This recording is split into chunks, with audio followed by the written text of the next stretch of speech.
বাচ্চাগুলো বড় হয়ে যাচ্ছে, আমাদেরও দিন দিন বয়স বাড়ছে, আমরাও বুড়ো হয়ে যাচ্ছি। সেই সঙ্গে বাচ্চাদের সাথে আমাদেরও তাল মিলিয়ে চলতে হচ্ছে। দুই মেয়েকে নিয়ে আজকে কোথায় গিয়েছি, কি করেছি, চলেন আজকের ভিডিওতে সব কিছু শেয়ার করব। হ্যালো ভিউয়ার্স, আসসালামু আলাইকুম। আশা করি সবাই ভালো আছেন। আলহামদুলিল্লাহ আমিও ভালো আছি। ঈদের ছুটিতে বাসায় আসলে দিনগুলো কাটিয়েছি, কোথাও যাওয়া হয়নি। কিন্তু গতকালকে রাত্রি ময়না তার ডিমান্ড, তাকে নিয়ে কোথাও যেতে হবে, ঘুরতে হবে। সকালে ঘুম থেকে উঠে দ্রুত রান্না করে রেডি হতে হতে আসলে প্রায় সন্ধ্যা হয়ে গিয়েছে। তার সঙ্গে দেখি আমার আরেক মেয়ে আমাদের সাথে যাওয়ার জন্য রেডি। সেটা কি জানেন? সেটা হচ্ছে আমার মা।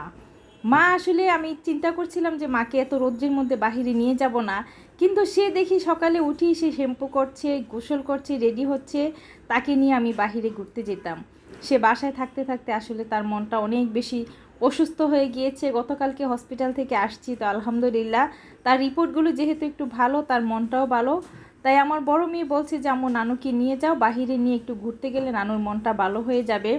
যাই হোক, আমি অনেক রিস্ক নিয়ে আম্মাকে নিয়ে বের হলাম, যেহেতু আম্মা প্রেশারের রুগী, যদি এত গরমে অসুস্থ হয়ে যায়। সেজন্য আপনাদের ভাইয়া বলল যে আমি আছি সাথে, তো মাকে নিয়ে একদম চলে আসলাম বাংলাদেশ বিমান বাহিনী জাদুঘর। এখানে আসলে আমার কাছে ভালো লাগে, মানে প্লেসটা একদম খোলামেলা, খুব বাতাস, আর পরিবেশটা আসলে অনেক সুন্দর। যেহেতু ডিফেন্সের একটা বিনোদন কেন্দ্র, এখানে আসলে বাচ্চাদের নিয়ে ঘোরার মধ্যে অনেকটা মানে সেফলি ঘোরা যায়, এটাই হলো বড় কথা। যাই হোক, প্রবেশ গেটে ঢুকছি, টিকিট কাটছি, আর আমার মা একদম সিম্পল একটা সুতি কাপড় পরিয়ে নিয়েছি। অনেক দিন পর মা শাড়ি পরলো। ইদানিং আসলে আম্মা শাড়ি পরা হয় না, থ্রি পিসই পরে।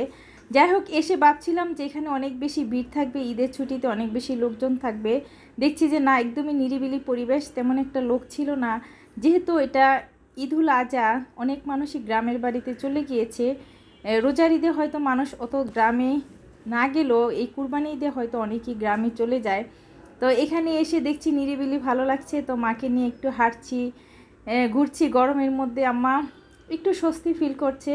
তো মাশাআল্লাহ দেখি আসছি কতটুকু হাঁটতে পারি। আর ময়নার তো বাসা থেকে তার ডিমান্ডই তাকে কিছু রাইডে ঘোরাতে হবে। আসলে বাচ্চারা কখনো বড় হয় না। আমার ময়না হয়তো দেখতে অনেকটা বড় হয়ে গেছে, কিন্তু তার অ্যাটিটিউড, তার মানে বিহেভিয়ার দেখলে মনে হয় যেন সে এখনই ছোট, সেই আমার ছোট্ট ময়নাই রয়ে গিয়েছে।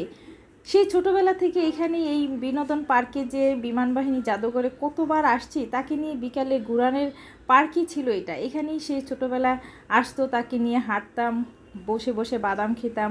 এখনও সে এখানে আসতে চায়, তার অত দূরে যাওয়ার তার ডিমান্ড ছিল না।